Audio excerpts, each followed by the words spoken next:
Hello everyone and welcome back to a brand new video and welcome to round 8 of season 4 of our F125 VCarb driver career mode. Yes, we returned this weekend once again back for the Monaco SuperPrix. Yes, if you missed out on the video that went live a few days ago from Imola, I would highly recommend going back and checking it out. But as we return to Monaco once again, I've always got to try and spice this place up a little bit, don't I? Inside F125. Of course, I think it was last season. It might have been season 2. We attempted what I call the Monaco SuperPrix inside of the game. Now, anybody that's played F125 will know the AI suck at Monaco. I can just, if I actually took this seriously, if I tried to qualify, we'd probably take pole by about a second and then just walk away throughout the Grand Prix. So what I do is I reduce the race length down to 35%, about a 30-lap race. We start from the back of the field and try and see how high we can climb up the order. It's good fun. It's a little bit different. Last time we did this, it didn't work very well, though, because I believe it rained, and ultimately that messed up my strategy inside of the race as well. Of course, I believe you still have to make the 2 pit stops in this Grand Prix, though, so yeah, it'll get a little bit crazy. We'll see how we get on. Of course, like I said, if you missed out on the video from Imola, I would highly recommend going back and checking it out. Unfortunately, for the first time this season, we have lost the lead at the top of the championship to Lando Norris. Another victory for him, P6 for us, means that he has now got a 3-point buffer at the top of the table. Lewis Hamilton still ahead of Charles Leclerc in 3rd and 4th, but constructors-wise, though, McLaren now 22 clear of Ferrari, who have got a 42-point buffer over us. We're still beating Red Bull. That is the goal over the course of the campaign, to try and make sure that we beat kind of the rival team, if you will, inside of this series. I don't know if I can do any upgrades onto the car. I think we're pretty much slapping everything we possibly can on at the moment. So, yeah, I guess I'll join you guys down on the track, ready for race day. A proper road race, and in the true meaning of the word. That's how Mr. Monaco, the late great Graham Hill, once described this iconic event. The cars we drive have come a long way in the intervening half-century, but still we race on those same public roads beside the Mediterranean. There's no victory more coveted than that of the Monaco Grand Prix. The prestigious Circuit de Monaco, then, is not all that dissimilar today to the layout that made its debut almost a century ago. It's 2 miles and 19 corners through the streets of Monte Carlo. And although the average lap speed of around 93 miles per hour is the lowest of the season, the tiny margins for error make it the natural habitat of the safety car. Before we begin, let's take a quick look at the grid lineup for today's race. Max Verstappen put in a fantastic lap yesterday, and he'll start from pole position, just ahead of George Russell, who starts this event from P2. As we continue through the rest of the grid today, we have Fernando Alonso, Hamilton, Alex Albon, and Piastri, Norris, Hülkenberg, Leclerc, and Pierre Gasly, Ocon, Bortoleto, Andrea Kimi Antonelli, and Sainz, Tsunoda, Hadjar, Ollie Behrman, and Lance Stroll, Colapinto, and Mr. Monaco. It's almost time for the lights to go out, so let's head down to the track where preparations are underway. Well, here we are then down on the grid, ready for the Monaco SuperPrix. 27 laps ahead of us, and I think I've got a strategy planned out that in my head should work out quite nicely for us. My goal is to start on the softs, go quite aggressive, try and make up a few places, pit early onto mediums, try and undercut as many of the AI as we can, and then go to another set of mediums towards the end of the GP there. Of course, you do have to make the 2 pit stops in this race, so yeah, it will make strategy very, very critical. 6 cars from 6 different teams, though, inside your top 6. None of them being Lando Norris, so there's a huge opportunity for us today to either gain some points on him or maybe not lose as many to my main championship rival. Max Verstappen, though, on the pole. What can he do tonight in this race? The 5 red lights are on, and the Monaco SuperPrix is go, go, go there. Very, very wheel spinny getaway, as it looks like a lot of drivers have opted to start on the harder compound tyre. Down in towards turn 1, just going to take things fairly easy. Let's see if we can try and get a switch on Colapinto then as we make our way up the hill this opening lap. Will hopefully be more about just trying to navigate some of the slower cars and just making sure that we don't damage the wing. So we will have a bit of an opportunity a bit later on there as well. A big dive bomb, everybody there. Constantino up way more than I expected, and I believe we are 3 wide. Out, down, through, upper Mirabeau was Sonoda. Look at that, Sonoda and Behrman both trying to get a run. Oh, we're 3 wide through the exit of the hairpin as well. I'm just going to try and keep myself pinned up against the outside wall. No idea how we got away without damage there. And we are up 6 places then on lap 1 as well. So that has worked out fantastically for me. Sainz and Sonoda still wheel to wheel on the exit of the corner. Of course, Yuki Tsunoda doing a little bit better in this series than his IRL F1 campaign. So I think we'll most likely keep a seat ready for next season as well there. Bit of a shame that we're not going to see Yuki on the grid next year, but I don't think that's the end of Tsunoda's Formula 1 career, to be completely honest with you guys. There is around the outside of Andrea Kimi Antonelli. Through Anthony Noakes, and Antonelli's gone. Okay. That's probably going to be a red flag, I would assume. He's just on the racing line. Yeah, there you go, red flag. Does that count as one of our pit stops in this Grand Prix? I honestly don't remember there, as I think we just gave Antonelli a little bit too much of a squeeze. We were most of the car ahead of him, though, so I think it's fair to argue that he probably could have backed out in that moment. But having a look then at strategy, that does count as a pit stop. Let's have a think about how we handle the rest of this race. Well, there we go then. Not an ideal start to the Grand Prix, but I guess we can, yeah, just split the mediums right the way through to the very end. And now we line up just outside of the top 10. 5 red lights back on. It's lights out. Oh, and away we go there, as trying to avoid getting too much wheel spin. But again, it provides everybody with an opportunity there, as Gasly trying to cover off his fellow Frenchman down in towards turn 1 and actually makes a move on Charles Leclerc as well. Of course, the Monegasque man in this race. I wanted to have a look around the outside of Bortoletto through Casino Square there, but we'll have to be a little bit more patient. There's still Gasly and Leclerc side by side. Can we have a look down the inside of the Brazilian? Yes, we can. Rattle up against the inside barrier, and again, we get the lovely Constantino effect through the hairpin there, around the outside of Ocon. There's a little bit of contact apparently. It's been bang wheels there with the Frenchman down the hill. And hopefully we're going to seal the deal and move up then into 11th spot there. So tiny bit of underbody damage. Slight damage, but nothing too serious at the moment. Just be careful. Yeah, so I think Bortoletto there, maybe just trying not to lose the spot, drifted out a little bit towards us down through the hairpin. But looks like Hamilton's had a good start then, jumping George Russell for 2nd spot here. But Verstappen just trying to control things up at the front of the order. Yeah, Gasly and Charles Leclerc, they're just in front of me.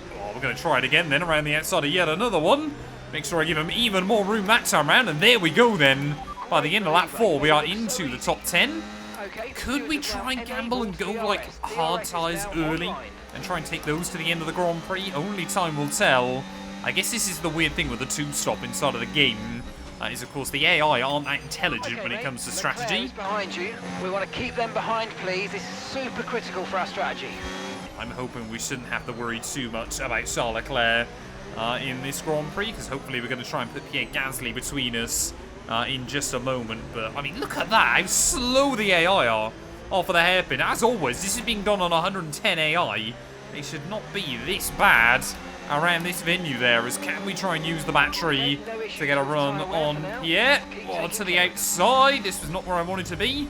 We'll try and get late on the brakes though, very late on the brakes, just like keep it inside track limits, and we have gained another. There you go, around the outside of Hulkenberg maybe. Yep, look at that again.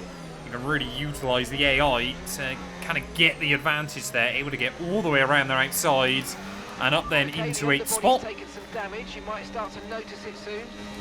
I'm sure Lando Norris, he probably wasn't that happy with qualifying down in 7th, but I think he would have taken some solace in knowing that obviously we were right down at the rear of the field. Do we think by the end of lap 6 we would have closed up to him?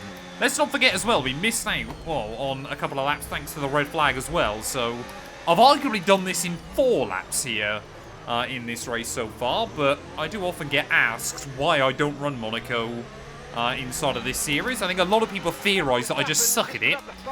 No, it's the AI. I mean, sometimes I suck at Monaco as well. That cannot be argued, but it is just the AI do not put up any kind of fight. Let's see if we can try and get a run then through the tunnel on Lando Norris. He's still tucked up behind his teammates. Oh, a big manoeuvre there.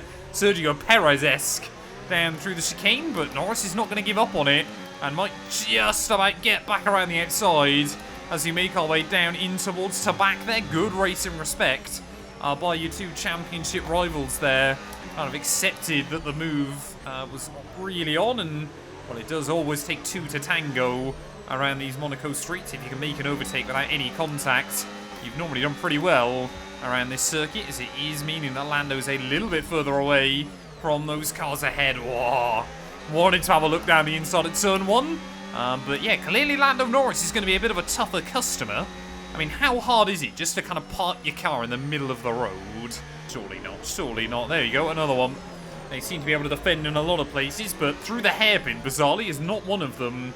As you can kind of trick the AI into giving you more room around the outside than you ever should. Maybe I need to make a new rule for the Monaco SuperPrix. Apart from, like, lap 1 and restart laps, maybe I'm not allowed to try and go around the outside of the hairpin. Because, again, it seems to be kind of a very simple move.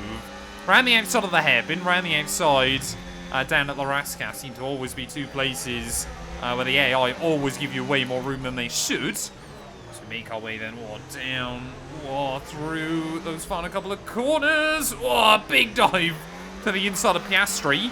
I mean, you've got to be committed to the overtake, haven't you? And that's exactly what we've done. Is we're going to leave those McLarens to try and fight. Let's try and keep that going right through to the end of the There you race. go, Piastri just about held on, but look at that. Nico Hülkenberg running up in the points here as well. That would be a pretty good day for Sauber if he can score. Albon there getting a little bit squirrely up over the curbs. Brilliant Saturday for him, running up in P5. And again, Williams, they could be on for a very good points haul this afternoon. Will look to try and finish themselves as best of the rest over the course of the year. Whoa! There you go. Another one done. Trying to get some overtakes done in different places around this circuit, and well, that one very easily could have been Albon trying to put me in the wall. You made it look so easy. I got all four wheels locked up there slightly, but got it slowed down, got it controlled onto the apex. So up then into 5th spot, and now we've got a little bit of breathing room there as Alonso up the order. He's on hard, so Fernando trying to do something a bit different. Will be interesting to see when the AI dive into the pit lane here as we close up to the back of George Russell. Immediately though, these medium tyres, they don't feel bad, but they certainly don't have the grip they once did. And on a circuit like Monaco, you really notice that, don't you? As Albon's still there desperately trying to defend from Piastri and Lando Norris. Don't think we've seen many other movers, but George Russell has lost a couple of places from his starting position, so Mercedes really struggling with their launches this afternoon. So obviously Antonelli only got the one before he was out of the Grand Prix there, but almost a disastrous lock-up then in towards Upper Mirabeau. I'm hoping we can try and get a run on George out onto the straight. Don't think maybe we're going to be close enough. I'll have to wait and see. By the time we get down in towards the corner, we're going to have to go for it, aren't we? To the inside. A very aggressive manoeuvre, but we kept it clean and tidy. And we are up another one. I think, though, it's going to be worth pitting just a little bit earlier and going to the hard compound tyres towards the end. We've pushed these mediums very aggressively, and I just feel like the hard is going to be a bit more of a durable race tyre. Problem is, I don't want to pit now, because we probably end up getting caught out in quite a lot of traffic. So I'm going to try and do a couple more laps and kind of wait and see when the AI are going to pit. So, again, sometimes the AI just get a little bit of a wobble, a little bit of a squirrely moment coming out of that chicane when you are getting a bit closer to them. So, Fernando Alonso, of course, my former teammate there, and just look at the confidence we've got to the inside again. There you go, nice and easy. Another one gained then, so now we've only got Hamilton and Verstappen up in front. Max Verstappen has dominated proceedings throughout the opening half of the Grand Prix. But let's just wait and see what our pace is like against the Dutchman. There you go, one of the McLarens then dived into the pit lane, so that is a bit of an early stop. I don't know if that was Lando even, or Oscar Piastri. I think that was Norris So he's come out in a fair bit of clear air there and might be able to work an undercut on his teammate and the Williams. So I think we want to dive in at the end of this lap and just see where we can re-emerge again. Slightly concerned that we're going to come out in traffic. Unless Hamilton pits this time, or Verstappen, then I want to try and do whatever they don't do. Oh, so there you go. Oh, Verstappen is in. So there you go. Verstappen in. Lewis Hamilton, is he going to follow him through? No, he's not. So Hamilton, for the first time, leads the Monaco Grand Prix today. There you go. Mark's told me to pit after we've gone past the pit lane entry. That's pretty good going inside of this game. But yeah, so Verstappen, though, isn't really going to come out in any traffic at all, as a load more cars pit. So I'm happy we've opted to stay at the extra one, because we would have definitely come out in traffic, and Verstappen has not. There you go, just skimming the wall. That's going to give us the tyre wear warning light as we come towards the end. Oh, lap 16 now, really trying to dance the car between the barriers on what feels like a very dead set of the mediums. But yeah, Hamilton and I then nose to tail as we dive into the pit lane. So this could be a battle of the Italian pit crews. There was Alonso now leading the Grand Prix. What year is this? Fernando Alonso and Lewis Hamilton leading at Monaco. Absolutely crazy there. Oh, we just... I mean, that's definitely an illegal pit lane exit, isn't it? That would be a penalty IRL. But we are going to come out still practically pushing Lewis along. And he's not going. Come on, Lewis. Got to get on with it on pit lane exit there, my friend. Isaac Hadjar then into the pit lane, but we've got to try and get a run on Lewis Hamilton nice and quickly here. Obviously, on the harder tyres, you would expect his to fire up a little bit better, but we're really hoping it's going to come down to those final few laps. That should hopefully be where we have an advantage over the likes of Verstappen and co, as that could have been a little bit of damage there. Got lucky to avoid that one, but really trying to work these hard tyres. Fernando Alonso into the pit lane then at the end of that lap. So he only wants to lead the one here from Monte Carlo. But a lap lead is a lap lead. And I can't remember the last time that Fernando Alonso would have led a lap around this circuit. Play around with the RS modes in the MFD, or lift sometimes and ease onto the brake pedal for some manual recharge. Okay, so George Russell now new fastest lap of the day. So clearly George getting up to speed a bit more. He's got the jump on Fernando Alonso then, so that undercut has worked out nicely for him. But is Hamilton going to deny us a chance at getting a look in at Max Verstappen? The rate we're going at the moment, I would need to go a second a lap faster than the Dutchman here if we want to get to him by the checkered flag. And of course, every lap we sit behind Lewis, that gap is just getting bigger and bigger. Come on! Just getting more and more impatient, but I'm worried that we're going to make an error soon. Although, to Hamilton's credit, he's not losing much time. In fact, if anything, I think he's taken a little bit out of Verstappen over these last couple of laps, but he is not taking enough time out of him. So we are going to have to send it now. There you go. Clean, decisive manoeuvre. Hamilton cutting the chicane slightly, but we were the car ahead down at the apex. And we are up then into P2 of the Monaco Grand Prix. 8 laps to go of this race. We are 8 seconds behind Verstappen. And despite making that overtake, we still went purple through Sector 2 there. Will this be a new fastest lap of the day? Will we be able to better the lap time set by George Russell just a couple of laps ago? Yes, we will. And immediately down into the mid-12s.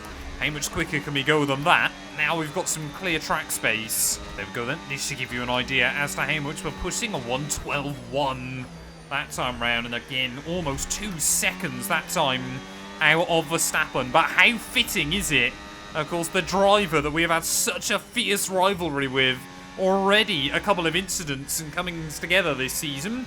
He is the reason we are now racing for this team. Can we deny him victory here in Monaco? It's the one they all want to win, but each year only one of them can take the ultimate prize. The laps to go then here from Monte Carlo, and we are still trying to close up to the back of Max Verstappen. But he has definitely been trying to play it safe over these last few laps. Definitely just trying to manage himself and make sure that he has got some fight to the end of the Grand Prix there, because both Hamilton and I have been a little bit quicker in this final stint of the afternoon. I've been trying to recharge our battery pack, though, to make sure that I've got enough to attack with towards the end of the race, because it felt like against a lot of other cars that we just did not have enough to kind of force a move where I wanted to around this venue. Max Verstappen, he has got 2 more laps to try and make that Red Bull car as wide as he possibly can. He took pole yesterday by 0.4 of a second, and I think all of us knew that we were going to be his only threat this afternoon if he was able to hang on to that lead down at turn 1. Obviously, we did that, got the red flag, and was able to control things once again at the front of the order there. Is just grazing the barriers, has brought up the tyre wear warning light, so I have got to be careful of that. Oh, in these final couple of laps, and that doesn't do me any favours again. Really just nudging them here and there, trying to maximise it. It's how you run quickly around this circuit, is by making the venue as wide as you possibly can there. But Red Bull versus V-Carb yet again. We saw the Dutchman claim his first victory of the season out in Miami a couple of races ago. Jeddah, admittedly, wasn't that long ago, but our last win in this series, based on the success in the opening few Grand Prix, it feels like a lifetime ago in the world of Formula 1 there. Are we going to be close enough this time round to have a bit of a look? No, we are not. And where is an opportunity going to open itself up then? There are not many more opportunities around this Monaco circuit, but we have got to try and find something. I do not want to attempt the Monaco SuperPrix and go from last to second. Race strategy on your MFD if you want to go and check it out. Tyre wear is really not looking good on that front right. You've got to be so careful with it on this final lap there. But one more lap to go then here of the Monaco Grand Prix. We are not close enough to Max by the time we get down in towards turn 1. Of course, we are definitely not pitting unless I had a puncture or something like that. But I think we are okay for now. 2 rivals, 2 champions inside this series that have continued to try and push each other as far as we can at 2 separate teams now, but still banged together by the Red Bull family. Will it be the Dutchman? Will it be myself? Come the end of this lap there, you can see Verstappen trying to do his best Ayrton Senna impression. I am Nigel Mansell in this scenario, weaving around this way and that. We've got yellows out of the final corner. Someone's gone round down at the final corner. I've got to try and make the move now then to the inside of Verstappen as we will try and give him space through the exit of the corner. We are still wheel to wheel on the exit, but we might be about to come up to an absolute mess at the final couple of corners. Verstappen and I contact through to back as the Dutchman refuse to back out of it. There's still yellows out. Down at that final turn though, are we about to come across a car park through the final corner? Colapinto's in the wall. How are we going to navigate this? We found an opening through the middle. We will lap another one as well. Ahead of the final corner, I've got an illegal overtake. Did I get a penalty? I don't think I did. What a mess. Oh, you worked hard for that one. Congratulations. Well done. They've done it then. They've won here in Monaco with an emphatic performance and a victory they can be proud of for many years to come. This race really mattered for them today, Crofty. You know, it's close in the Drivers' Championship. You feel that pressure as a driver as it gets towards the end of the championship. And, you know, it's a big relief. It's a weight off of your shoulders, and you'll know that it was a job well done.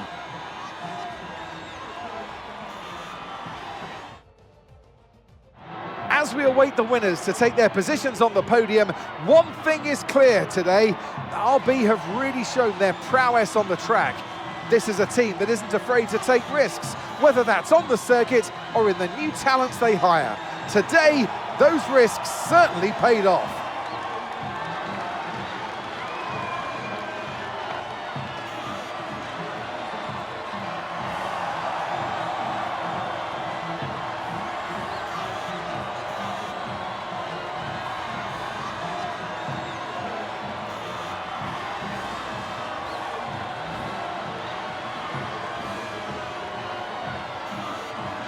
Well, there we are then. It took us a couple of attempts, but the Monaco SuperPrix has been completed there. Last to first in just 27 laps, and, well, a huge amount of chaos come the checkered flag as well.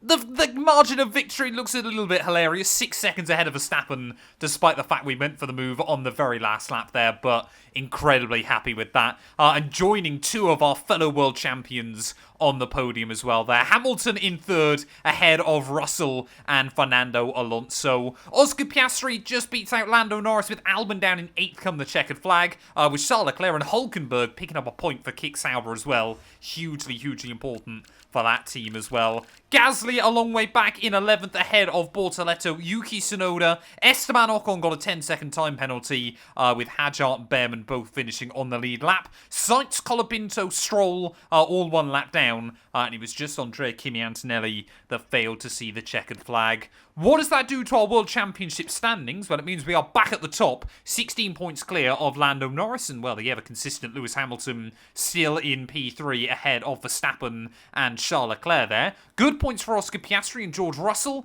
now both ahead of Yuki Tsunoda and Fernando Alonso, and Andrea Kimi Antonelli still inside your top 10 overall at the moment. Gasly ahead of Hadjar, Albon, Carlos Sainz there with Nico Hulkenberg, and it still means just Colapinto, Bortoleto and Stroll yet to score a point. Constructors-wise, though, McLaren massively lose out against Ferrari in that World Championship as well. 19 points now, the gap, as we are 53 back from our top team as well, but critical that we beat Red Bull, because that obviously means that we gain huge points on them as well in the bigger picture. Thank you all so much for watching, though. If you have enjoyed, please do make sure you leave a like, get yourself subscribed. In fact, you know what? Let's go to quickly take a look as to what happened on that very last lap of the Grand Prix as well, because I'm just genuinely intrigued to kind of see what went on. I think I need... Do I need my controller? I think I need my controller. This is a little bit off script, but I'm just genuinely interested to see as to what went down on that very last lap there. So, oh, there you go. So, I don't actually know which car it was that binned it originally. I think... I've got no idea. Was it... So, it was... Oh, it was Ocon then. So, that explains why we ended up, obviously, with the roadblock in the first place. So, Ocon... Oh, big crash there. And lucky not to rip a wheel off. But, yeah, Gasly, you can see nowhere to go. And then everybody else just got stuck in behind it. Lance Stroll there, trying to be a little bit cheeky, seeing if he could try and find a way through the chaos, but Gasly then just puts himself in a wall. I don't really know why, and then everybody else slowly starts filtering their way through, apart from Sainz, who again just puts himself in a wall. So does Stroll. So this is, I mean, just F125 AI, absolute perfection, isn't it? And then someone else is going to squeeze their way through, and then, as you can see, making our way down in towards those final couple of corners. We've still got Verstappen right on my tail, and we are just met with a wall of Formula 1 car, but incredibly lucky they were able to find our way through as Verstappen gets stuck behind it. Lucky not to lose a spot to Hamilton in the end. Everybody else being rather well measured there as... I mean, what is... They're 3 wide through the final corner. That is so hilariously done. Like I said, though, thank you all so much for watching, and we'll be back hopefully tomorrow with the Spanish Grand Prix.